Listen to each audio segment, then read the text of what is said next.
Layer মুরগি বা cock মুরগি।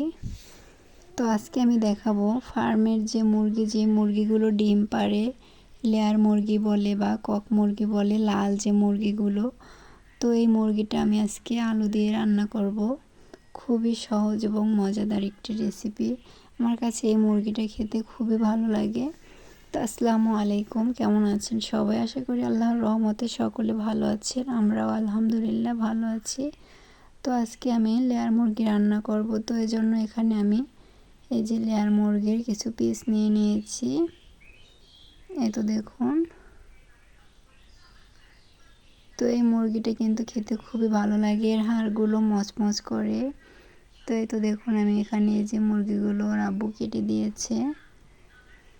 তো এই মুরগির পেটে কিন্তু অনেকটা ডিমও ছিল,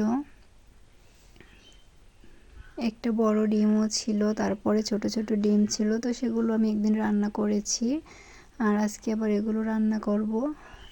তো এটা যেহেতু ফ্রিজে ছিল, আমি ফ্রিজ থেকে বের করে নিয়েছি। তো এখন আমি এগুলোকে একটু ধুয়ে নেব। আমি একটা ধোয়া দিয়ে রেখেছিলাম, তো এখন আমি আবার একটু ধুয়ে নিচ্ছি। ধুয়ে তারপরে আমি এটাকে রান্না করে নিব। তো দেখুন মুরগিটা কত সুন্দর লাগছে দেখতে। তো আপনারা এই মুরগিটা এভাবে একবার রান্না করে দেখবেন।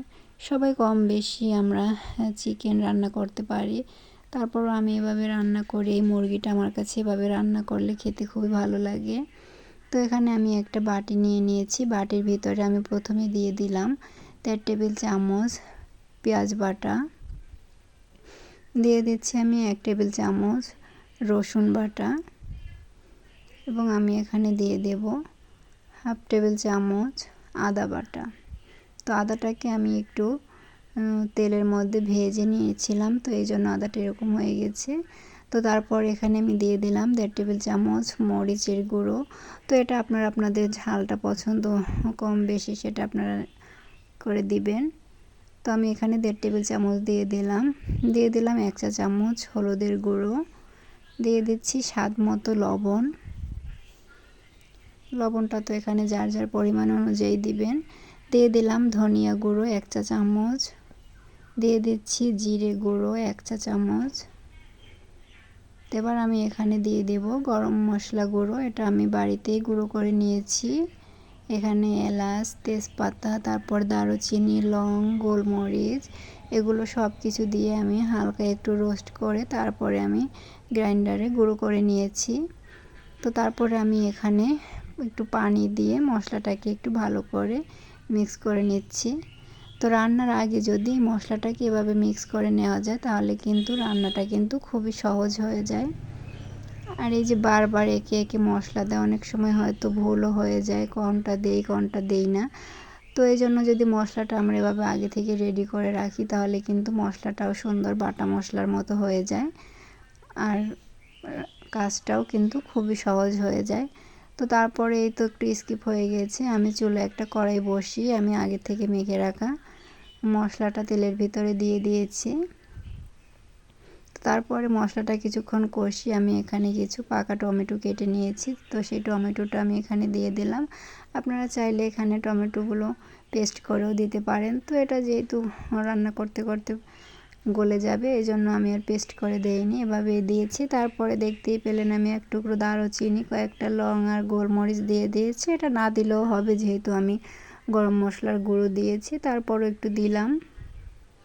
আপনারা চাইলে যদি মশলার গুঁড়োটা না থাকে সেক্ষেত্রে কিন্তু এভাবে আস্ত মশলা দিয়েও কিন্তু এই রান্নাটা করে নিতে পারেন।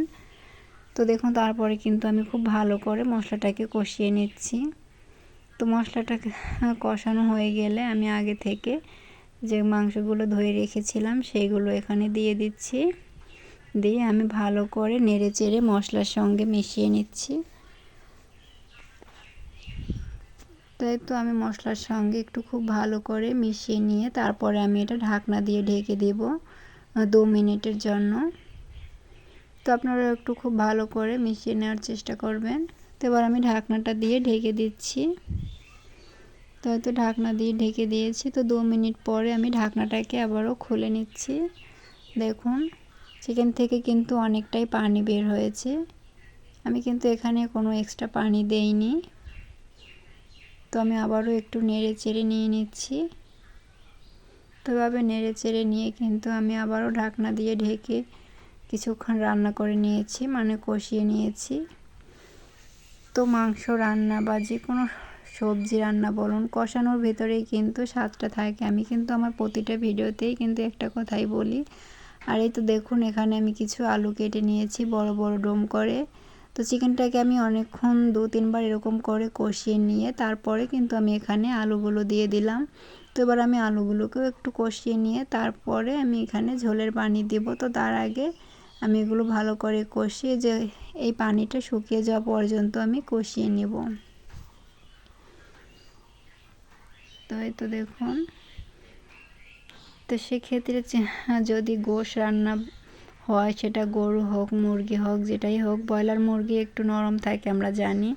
তারপরও যদি ঢাকনা ছাড়া কষিয়ে নেন না ঢেকে দিয়ে, তবুও কিন্তু খুবই স্বাদ হয়। তো এই জন্য ব্রয়লার মুরগিটা বেশিরভাগ সময় আমি আগে থেকে মেখে রেখে দিই, ম্যারিনেট করে তারপরে রান্না করি।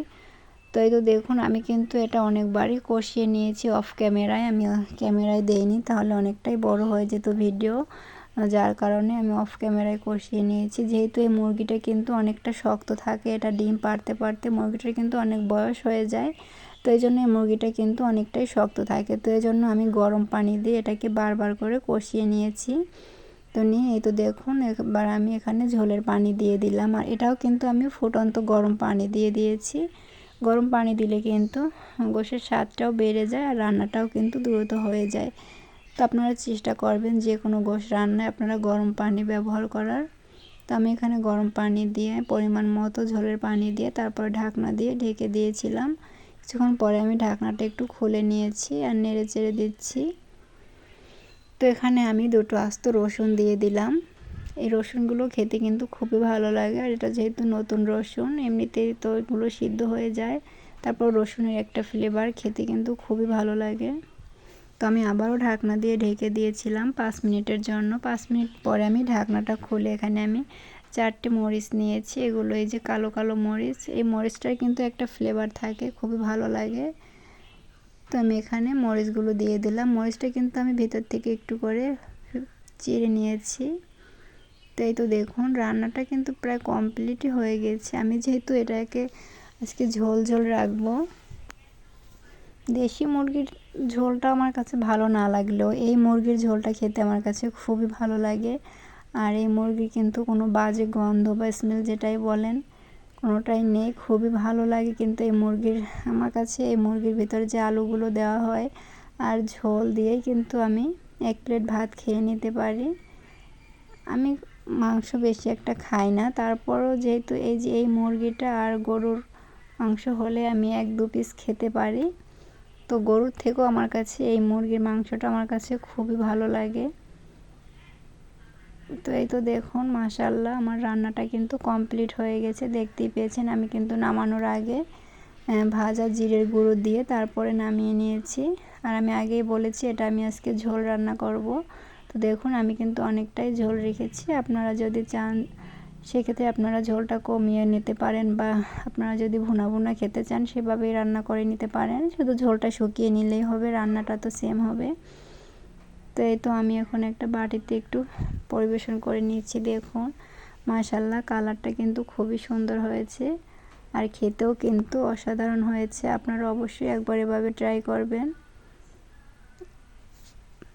এই তো দেখুন, তো প্লিজ আমার ভিডিওটা কেউ টেনে টেনে দেখবেন না। আর যারা এ পর্যন্ত ভিডিওটা দেখেছেন অবশ্যই আমার ভিডিওতে একটা লাইক দিয়ে দেবেন। আর যদি আজকে নতুন হয়ে থাকেন আমার চ্যানেলে তাহলে প্লিজ চ্যানেলটা সাবস্ক্রাইব করে পাশে থাকা অল বাটন ক্লিক করে দিবেন। এই তো দেখুন আমি যে রসুনগুলো দিয়েছিলাম সেই রসুনটা তুলে নিয়েছি। আমি দেখিয়ে দিব একটু রসুনটা কিভাবে গলে গিয়েছে। তো এই তো দেখুন,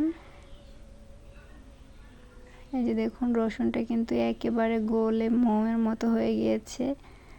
আর দেখুন মাংসগুলোও কিন্তু খুব সুন্দরভাবে সিদ্ধ হয়ে গেছে। মাশাআল্লাহ দেখতে যেমন লোভনীয় হয়েছিল, খেতেও কিন্তু দুর্দান্ত হয়েছিল। তো আপনারা অবশ্যই একবার ট্রাই করবেন।